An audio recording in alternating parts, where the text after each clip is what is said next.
कोविड-19 की तीसरी लहर और इस वबाई मरज के मुतासरीन की तादाद में लगातार इजाफे के पस मंजर में 21वीं कुलिन सनती नुमाइश को जारिया साल के लिए मनसूख कर दिया गया है। कमिश्नर पुलिस सीवी आनंद ने नुमाइश सोसाइटी को एक नोटिस रवाना करते हुए कहा कि पुलिस 45 रोजा इस नुमाइश को, जिसका 1 जनवरी को आगाज हुआ था, इजाजत नहीं दे सकती। कबल नुमाइश सोसाइटी ने 10 जनवरी तक नुमाइश को मनसूख करने का ऐलान किया था। जमीयतुल खुरैश के जनरल सेक्रेटरी मुनीर कुरैशी ने सदर जमीयतुल खुरैश मोहम्मद सलीम और दीगर अहदेदारों पर तगल्लुब के इल्जाम को मुस्तरद कर दिया। एक प्रेस कॉन्फ्रेंस से खिताब करते उन्होंने कहा कि हुसैन आलम पुलिस स्टेशन में दर्ज कराई गई FIR बेबुनियाद है। उन्होंने कहा कि जमीयतुल खुरैश के कायद मोहम्मद कादर साहब ने कुछ जमीयतुल के हिसाबात की रिपोर्ट पर अपने दस्तखत किए हैं। ऐसे में उनके इल्जाम मफादात हासिला की एक साजिश का हिस्सा हैं। मुनीर कुरैशी ने कहा कि जमीयतुल खुरैश अपनी बिरादरी के लिए बड़ी दियानतदारी के साथ काम करती है। रजीम बिस्मिल्लाहिर्रहमानिर्रहीम अस्सलाम वालेकुम वरहमतुल्लाहि वबरकातुहू। मैं मोहम्मद मुनीर कुरैशी, जनरल सेक्रेटरी जमीयतुल खुरैश हैदराबाद।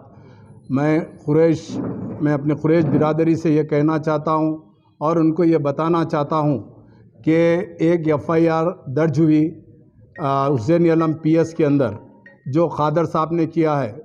हमारा नाम मोहम्मद सलीम साहब का नाम और जनरल सेक्रेटरी मोहम्मद मुनीर और साबिर साहब के तीनों के नाम पे एक FIR दर्ज की गई है, जिसमें ये लिखा गया है कि 50 लाख का इसके अंदर जो है सो गबन किया गया है। लेकिन ऐसी कुछ बात नहीं है गबन करने की, कराने की, क्योंकि हम लोग हमेशा हमारे साथ रहते हुए हमारे ऊपर जैसे हमेशा एलिगेशन लगाते हैं और हमेशा एलिगेशन लगाना इनका काम है।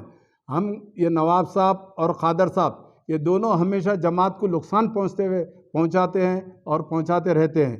मैं ये कहना चाहता हूं, मैं जमीयतुल खुरैश हैदराबाद के पूरे मेंबरान से और जमीयतुल खुरैश के पूरी बिरादरी से ये एलिगेशन जो लगाया गया है ये आपके सामने ये है। देखिए 2008 से 2018 तक पूरा हिसाब इन्हों करके हर पेपर के ऊपर, हर साल के हर पेपर के ऊपर साइन किया हुआ है। इसके अंदर से खर्चे का लेके जाके 50,000 रुपये का आप 50 लाख का आप हिसाब बता रहे, ऐसा कुछ नहीं है। एक एक पेपर है, देखिए इनके साइना करे हुए। और एक कमेटी बनाई गई थी जो मुबीन चौधरी थे, उनके सदारत के अंदर ये सारे चीज़ें बताई गई। ये पूरे पेपर यहाँ पर मौजूद है। इससे पहले 4 दिन पहले भी हम इनको कहा कि भाई आपको हिसाब देखना है तो आप कभी भी आ सकते हैं, हम हिसाब बताएंगे। यहाँ से हिसाब नहीं देख के सदर सलीम साहब को ने जाकर मिल के जैसे वक्फ बोर्ड की मस्जिद में बैठ के बात करके बोले ये है वो है ये है, क्योंकि जिसके ऊपर शैतान होता वो मस्जिद के अंदर नहीं बैठ सकता। मस्जिद के अंदर सलीम साहब बैठे और बातचीत करने के लिए जब आए तो ये लोग जैसे उठ के वहाँ से चले गए। ये क्या तरीक़ेकार है? ऐसा नहीं करना चाहिए, क्योंकि आप जो चूहा बिल्ली का जो खेल खेल रहे हैं इसको ख़त्म कर दो। 1972 से 2022 तक आप जमात के साथ यही खिलवाड़ करते हुए आए और हमेशा आपकी फितरत है कि आप ये काम करते हैं। अगर कोई एक पैसे का भी अगर घपला है तो आके आप यहाँ बता सकते हैं। हर हिसाब मेरे पास एक एक पैसा मौजूद है। यहाँ पर कानून के दायरे में रहते हुए मैं काम कर रहा हूँ और जमात पे अल्लाह के हबीब के वास्ता देते हुए बोल रहा हूँ, कोई ऐसा एलिगेशन हम काम नहीं करे जमात के अंदर, ना पैसा लगाए, ना लिए, ना कोई पैसा इसको हाथ लगाए। जो भी है आपके सामने हक बे जानिब हम बात कर रहे और असेसमेंट कराए। और देखिए हर साल जैसे हम ऑडिट होते हमारे पास, नरसिंह राव है बंजारा हिल के अंदर, नरसिंह राव रहते, हर साल का ऑडिट हमारे पास मौजूद है। हम कोई काम ऐसा करते ना करेंगे इंशाअल्लाह ताला, क्योंकि हमारे बड़े करते हुए आए। मेरे वालिद सदर थे, मेरे ताया सदर थे, क्योंकि ये सदारत चल लेते आई है हमारे घर से। मेरा कोई गोश्त का काम नहीं है, कोई मैं गबन करूंगा और कोई ऐसा करोड़ों रुपए का एसेट नहीं है जो इसमें से लाखों करोड़ों रुपए करेंगे। इनका काम है, इन्हों हमेशा एलिगेशन लगाते हैं। और जनाब अल्हाज मोहम्मद सलीम साहब एक पॉलिटिकल आदमी है बोल के इनको बेस बना के अपना काम करके जमात के अंदर घुस के मैं सदर बनूंगा बोल के उनका इरादा है, उनका और उनके भतीजे का। हमेशा यही कर लेते आए, लेकिन अल्लाह इनकी कोई भी काम को नाकामी में ला लेंगा परवरदिगार, क्योंकि जो हक पे काम करता है, जो जमात के फ़ायदे के लिए काम करता है, अल्लाह उसको साथ देता। मैं 2008 से 2015 तक जनरल सेक्रेटरी था। 2015 के बाद से कादर साहब सेक्रेटरी थे 3 साल, 15, 16, 17, 18 तक रहे। भाई जब आप क्या करें, 32 लाख रुपए यहाँ लगाए, 27 लाख रुपए कमेले में लगाए और आप 10 लाख रुपए नारायणा के ऊपर लगाए। क्या आप ये कभी हिसाब बताए? कभी आप हिसाब बताए या कभी हिसाब मीटिंग के अंदर रखे? हाँ, सीधा आप पूरा हिसाब जला दिए, जला देके एलिगेशन लगा रहे हैं। क्या बोले तो मैं साफ सुथरा हूं, ऐसी बात नहीं है। खादर साहब, आप एक बिरादरी के एक बुजुर्ग आदमी हैं, आपका काम है आप कहीं भी बैठ के अगर गलती भी हो रही तो आप बात कर सकते हैं, नहीं भी हो रही तो आप बात करा सकते हैं, लेकिन ऐसा काम करना गलत बात है। आप जो गलतियां कर रहे हैं उसकी वजह से जमात आपके ऊपर जो है सो केस डाली और केस डालेंगी। अब ये जो जलाए उसका भी जो है सो हम कंप्लेंट देंगे, वहां पे जो काम है पूरा करेंगे। आपको बारहा जो है सो जमात के तरफ से, एक बिरादरी के तरफ से आपको एक बड़े बोल के हर बार आपको छोड़ा जा रहा, हर बात आपके ऊपर से बात निकाल दे रहे ताकि आप बैठ के कुछ मसले का हल कर सके, लेकिन आप करने वाले नहीं हैं। आप ये सोच लीजिए, जमात जहाँ तक हो सकी आपके वास्ते आप जो काम करें, इंशाल्लाह पूरी जमात आपके जो एलिगेशन लगा रहे उसके वास्ते पूरा फेस करेंगी। कोर्ट में भी जाएंगे, कोर्ट में भी चलेंगे। रियासती हुकूमत ने आंगनवाड़ी में काम करने वाली टीचरों और आयाओं की तनख्वाहों में 3 गुना इजाफा किया है। वहीं अब उनमें हैंडलूम की साड़ियाँ तकसीम कर रही है। रियासती वज़ीर सनत KT रामाराव और वज़ीर बहबूदिया ख़वातीन अतफाल सत्यवती राठौर ने रियासत भर के 31,711 आंगनवाड़ी मराकज़ के 66,411 टीचरों, नर्सों और आयाओं में साड़ियाँ तकसीम के लिए रवाना की हैं। इस सिलसिले में KTR की कैंप ऑफिस पर एक तकरीब मुनक़िद हुई, जिसमें महकमा ख़वातीन और अतफाल के आला अहदेदार भी मौजूद थे। अजीमतर हैदराबाद में 15 से 18 बरस की उम्र के बच्चों को कोविड-19 वैक्सीन के टीके देने की मुहिम बड़ी तेज़ी के साथ जारी है। वाज़ेह है कि इस मुहिम का 3 जनवरी से आगाज़ हुआ था। JSMC ने मुख्तलिफ प्राइमरी हेल्थ सेंटर्स पर मराकज़ कायम किए हैं। पुराने शहर में भी अच्छा रद्द-ए-अमल देखा जा रहा है। कई वालिदैन अपने बच्चों को टीके लेने की तरगीब दे रहे हैं। सुबह की अवली सातों से ही इन मराकज़ पर लोगों की तवील कतारें देखी जा रही हैं। कॉलेज जाने वाले तालिबात की खासी तादाद भी बिला झिझक टीके लेने के लिए आ रही हैं। JSMC के ज़राए ने बताया कि हनूस नौजवानों में अवामी शऊर की बेदारी की ज़रूरत है। मुल्क भर में 16 करोड़ वैक्सीन के डोजेस दस्तियाब हैं। चुनांचे डोजेस की किल्लत का कोई सवाल पैदा नहीं होता। सुपरवाइज़र ग्रेड 2 इम्तिहान मनसूख करने का आंगनवाड़ी टीचर्स एसोसिएशन ने मुतालबा किया है। एसोसिएशन ने कहा कि इम्तिहान के सिलसिले में तैयारी के लिए वक्त की कमी हुई है, इसीलिए इसको मनसूख किया जाए। आंगनवाड़ी टीचर्स एसोसिएशन के सदर प्रसाद ने कहा कि टीका अंदाजी मुहिम और दीगर मसाइल की वजह से उम्मीदवार मुनासिब तौर पर तैयारी नहीं कर पाए हैं। జరిగిన 2వ తేదీ ఎగ్జామ్ విషయంలో అంగన్వాడీ టీచర్లు దాదాపు 17,000 మంది పరీక్ష రాశారు. మొదటిసారి పరీక్ష సమయంలో అంగన్వాడీ టీచర్లందరూ చాలా ఆందోళన పడినటువంటి అంశాన్ని మేము గమనించాం. వాళ్ళు కూడా చాలా ఆందోళన చెందుతున్నారు. అంగన్వాడీ టీచర్లందరికీ కోవిడ్ డ్యూటీ వ్యాక్సిన్స్ ఉన్నాయి, అట్లనే సర్వేలు ఉన్నాయి, BLO డ్యూటీలు చేశారు. అదే నేపథ్యంలో ఈవెంట్స్ 2019 నుంచి ఈవెంట్స్ నమోదు చేయాలి అని చెప్పి పిలుపు ఇవ్వటము, దాంతోపాటుగా అనేక పనులు ఈ అంగన్వాడీ వర్కర్లకి అప్పచెప్పటం, పోషన్ ట్రాకర్ కూడా అప్పుడే రావటం, వీళ్ళకి ఖాళీ లేనటువంటి పరిస్థితిలో అసలు చదువుకోవడానికి టైం అనేది దొరకలే. ఉమెన్ వెల్ఫేర్ డిపార్ట్మెంట్ నిర్వహించినటువంటి పరీక్షలో కూడా వాళ్ళ యొక్క తప్పిదనాన్ని కప్పిపుచ్చుకోవడానికి వాళ్ళు ఏం చదువుతా ఉన్నారంటే, అందరిని కూడా మేము పాస్ చేస్తాము, 1 మార్క్ వచ్చినా సరే వాళ్ళని సూపర్వైజర్ పోస్టుకు మేము ఎంపిక చేస్తామనేటువంటి మాట చెప్పడం అనేటువంటిది ఏంటంటే వాళ్ళ డిపార్ట్మెంట్ మీద మచ్చ రాకుండా ఉండడం కోసం చేస్తున్నటువంటి ఈ యొక్క విషయాన్ని మేము ప్రస్తుతానికి మొత్తం పరీక్షలు రద్దు చేయాలి. మళ్ళీ వాళ్ళ సామర్థ్యానికి అనుగుణంగా, వాళ్ళ స్థాయికి అనుగుణంగానే పరీక్ష పేపర్లు ఇచ్చి వాళ్ళ పరీక్ష నిర్వహించాలనేటువంటిది మేము ప్రముఖంగా ఈరోజు ప్రభుత్వాన్ని డిమాండ్ చేస్తా ఉన్నాము, డిపార్ట్మెంట్ డిమాండ్ చేస్తాం. ఈ పరీక్షా పత్రాలు మొత్తం కూడా 10వ తరగతి స్థాయిలో ఉండే అంగన్వాడీ టీచర్లకి IPS, IAS, గ్రూప్ 1, గ్రూప్ 2 స్థాయిలో పరీక్షా పేపర్ ఇవ్వడం జరిగింది. దీనివల్ల తెలంగాణ రాష్ట్ర వ్యాప్తంగా 16,300 మంది అభ్యర్థులందరూ కూడా చాలా ఇబ్బంది పడ్డారు. చాలామంది ఆత్మహత్య ప్రయత్నం, సూసైడ్ చేసుకునే పరిస్థితి వచ్చింది. కాబట్టి ICDS డిపార్ట్మెంట్ వాళ్ళు ఏదైతే పరీక్షలు మొత్తం పెట్టారు, పరీక్షలు రద్దు చేసి తక్షణ. रियासती महकमा सेहत के director doctor G. Srinivas Rao ने इतराफ़ किया कि ओमिक्रॉन रियासत में बड़ी तेज़ी के साथ फैल रहा है, लेकिन इससे अवाम को खौफजदा होने की ज़रूरत नहीं है। मीडिया से बातचीत करते उन्होंने कहा कि ऐसे तमाम अफराद जिनके तिबी मायने मुस्बित पाए गए हैं, उन्हें एहतियात करने की ज़रूरत है। डॉक्टर श्रीनिवास ने कहा कि आइंदा 4 हफ्ते ओमिक्रॉन के हवाले से संगीन हो सकते हैं और केसेस में भी इजाफा हो सकता है। उन्होंने तमाम इज्तिमात, बिलखुसूस शादी ब्याह के तकारीब बड़े पैमाने पर करने से गुरेज करने की अपील की है। डायरेक्टर महकमे सेहत ने बताया कि उनके महकमे के मुलाजिमीन के लिए तमाम तातीलात और रुख्सतों को मनसूख कर दिया गया है। 5 days. Cases have increased almost. Sir, look there, sir. And especially the last 3 days, the cases are increasing in many folds, especially in the GHMC area, Hyderabad, Rangareddy, and Medchal. So we request the people not to be panicked, but it's high time to be more alert and more attentive with related to the COVID appropriate behavior. So now in the coming days, maybe in the next 4 weeks, we are going to see a surge in the country and also in the state, because the same trends are going on across the world. So for this, today we are giving around 9 commandments to the people of Telangana. We request you to wear the mask both inside and outside, and also not to participate in the large gatherings, and try to spend more time in the more ventilated spaces, and also maintain physical distancing. And moreover, if you find any symptoms, the mild symptoms or any such kind of symptoms with related to COVID, you please visit to the nearest government health facility for testing. And once you are diagnosed, you try to follow the doctor's instructions along with the COVID home isolation kits.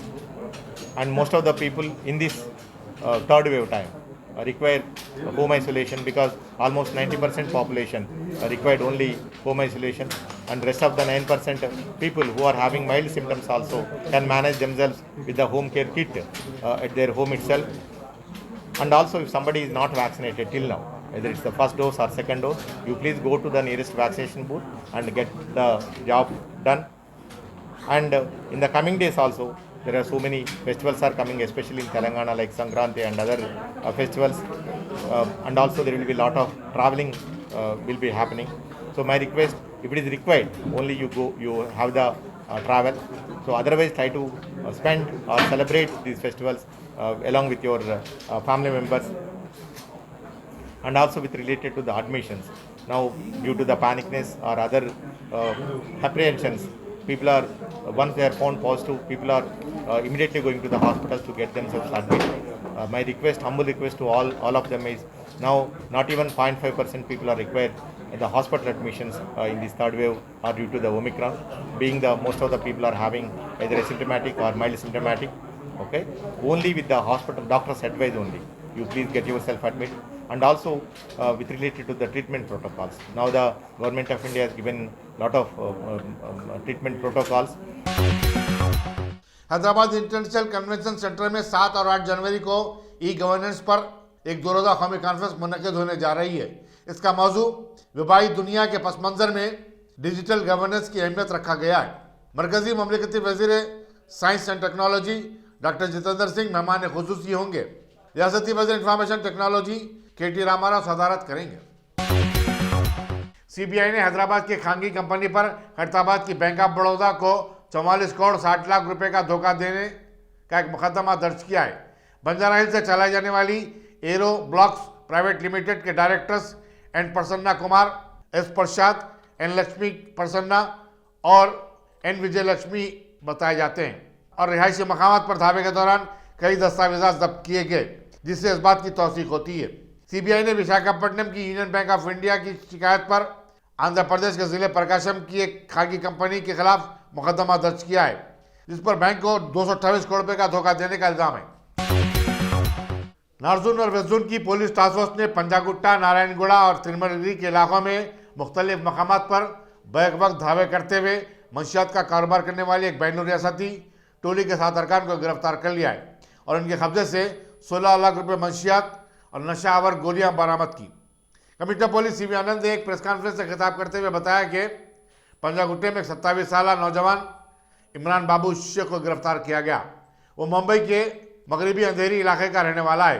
उसके पास से 8,30,000 रुपये मालियती cocaine, 2 mobile phone और 30,000 रुपये की नकद रकम बरामद की गई।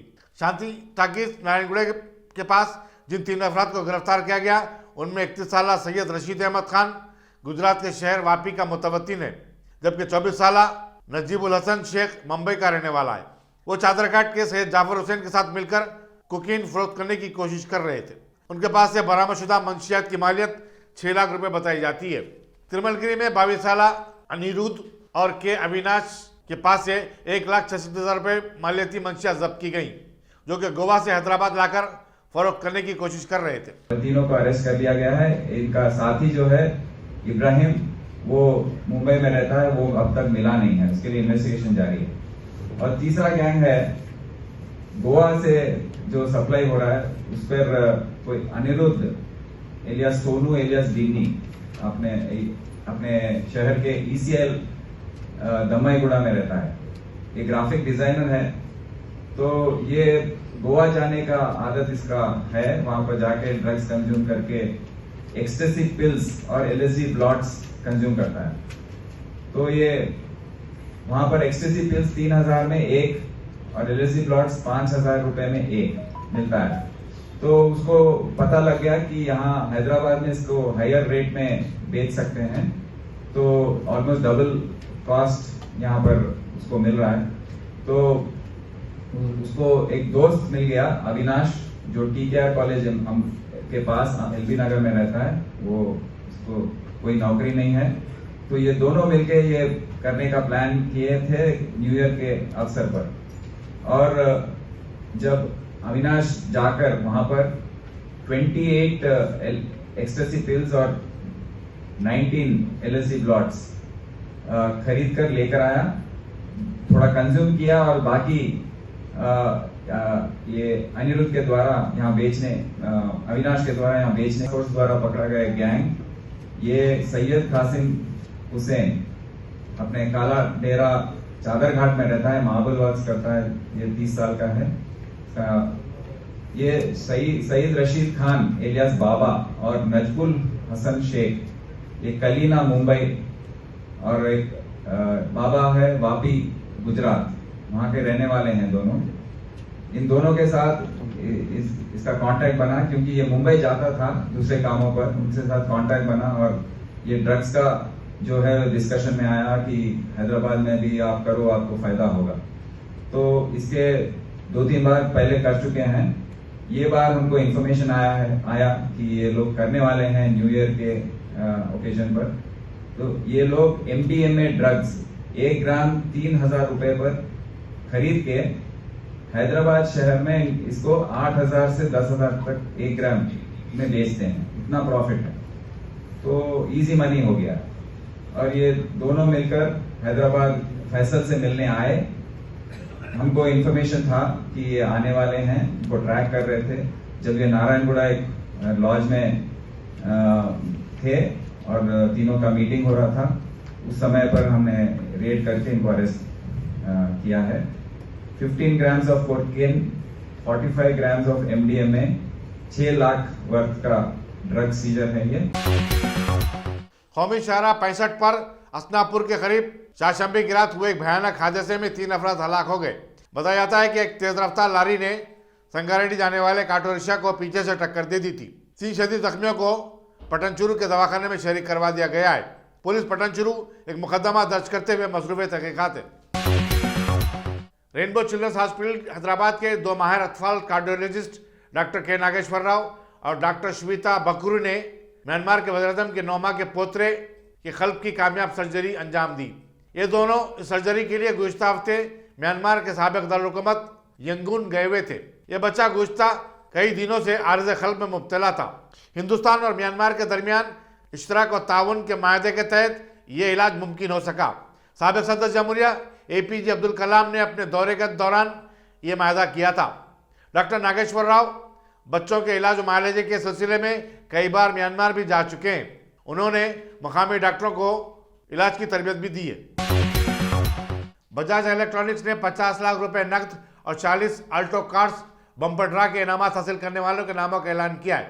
लकी ड्रा के मौके पर तेलुगु फिल्मी सनत की मशहूर शख्सियतें पायल राजपूत, सानवी मेघना, सुभाश्री राया गुरु और सरशा रेड्डी वगैरह मौजूद थे। नायब सदर जमहूरिया वेंकैया नायडू ने कोविड-19 के केसेस में इजाफे से निपटने आजाराना इक़दाम पर जोर दिया और कहा कि हमें इस विभाग को लेकर अपने धर्म और कर्तव्यों को निभाना होगा। American association of physician of Indian origin की 15वीं आलमी सेहत कॉन्फ्रेंस के मौके पर रवाना करता अपने प्याम में उन्होंने कहा कि 15 साल से लेकर 18 बरस की उम्र के बच्चों को कोविड-19 वैक्सीन के टीके दिलाना वालिदैन की जिम्मेदारी है और ये उन्हें निभानी होगी। वेंकैया नायडू ने कहा कि वबाई अमराज से इज्तिमाई तौर पर ही मुकाबला किया जा सकता है। कुल हिंद मजलिस इत्तेहादुल मुस्लिमीन की जानिब से 7 जनवरी को लखनऊ में उत्तर प्रदेश में मुसलमानों की तरक्की, सलामती और उनकी हिस्सेदारी पर एक कॉन्फ्रेंस मुनक़िद की जा रही है। इस कॉन्फ्रेंस को सियासी कायदीन, माहिरीन तालीम और सनअतकार खिताब करेंगे। कोविड-19 की वबा के चलते मशहूर कॉमेडियन मुनव्वर फारूकी का 9 जनवरी को हैदराबाद में होने वाला शो मंसूख कर दिया गया है। मुनव्वर फारूकी ने अपने ट्वीट में बताया कि शो के लिए जिन लोगों ने ऑनलाइन टिकट खरीदे हैं वो अपनी रकम वापस ले सकते हैं। वाज़ेह है कि मुनव्वर फारूकी के शो ढूंढो के इनेकाद के लिए रियासती वज़ीर इंफॉर्मेशन टेक्नोलॉजी KT रामाराव ने खास तौर पर दावत दी थी और कहा था कि उन्हें मुकम्मल सिक्योरिटी फराहम की जाएगी। गुजरात के शहर सूरत में जुमेरात को एक कंपनी में गैस के अखराज के सबब 6 अफराद हलाक और दीगर 20 जख्मी हो गए। बताया जाता है कि हादसा गुजरात इंडस्ट्रियल डेवलपमेंट कॉरपोरेशन के सचिन इलाके में पेश आया। सिविल हॉस्पिटल के incharge superintendent doctor Omkar Chaudhary ने 6 अमवात की तौसीक की है। मजीद तफसीलात का इल्म नहीं हो सका। मशहूर हेयर स्टाइलिस्ट जावेद हबीब उस वक्त तनाज़े में घिर गए जब एक खातून के बालों पर थूकने का उनका वीडियो वायरल हो गया। बताया जाता है कि ये वीडियो ज़िले मुजफ्फरनगर में मुनक़िदा एक तरबियती सेमिनार का है, जिसमें देखा गया कि जावेद हबीब एक खातून के सर पर ये कहते हुए थूक रहे हैं कि उसके बाल सूखे हो गए हैं। वहाँ मौजूद लोगों को तालियां बजाते और खैखे लगाते हुए भी देखा गया। वीडियो वायरल होने के बाद मज़कूरा खातून ने अपने इस तल्ख़ तजुर्बे का तस्करा किया। बारूद उत्तर प्रदेश की पूजा गुप्ता ने, जो एक पार्लर चलाती है, कहा कि जावेद हबीब ने उन्हें स्टेज पर बुलाया और ऐसी हरकत की थी। मुल्क में गुज़श्ता 24 घंटे के दौरान कोरोना वायरस के 90,928 नए केसेस दर्ज हुए हैं, जबकि इसी मुद्दत में 325 अफराद के फौत हो जाने के बाद कोविड-19 से मरने वालों की जुमला तादाद 4,82,876 हो गई है। मरकजी वज़ारत सेहत ने बताया कि मुल्क भर में अब तक 65 करोड़ 53 लाख अफराद के कोविड-19 टेस्ट किए गए हैं, जबकि 148 करोड़ 67 लाख अफराद को कोविड-19 वैक्सीन के टीके दिए जा चुके हैं।